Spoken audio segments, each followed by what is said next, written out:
It's funny how life plays out. In 1988, I was studying electronic engineering in the University of Limerick, and the very first time I left Ireland was to come here to Erlangen.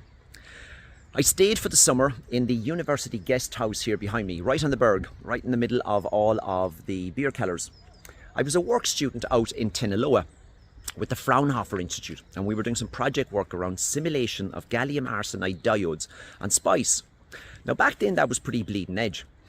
And when I say to people, I've been working on and interested in digital twins for a while, I'm not kidding. So 35 years later, I was out yesterday at the electronics factory in Erlangen, looking at what Siemens are up to when it comes to the digital enterprise, automation, AI, digital twins, the industrial metaverse. So it's funny how things go around. You know, if you had said to me 35 years ago that, oh, you'll be back here looking at something called the industrial metaverse, I'd probably have given you some strange looks. But it is funny and fascinating how life plays out.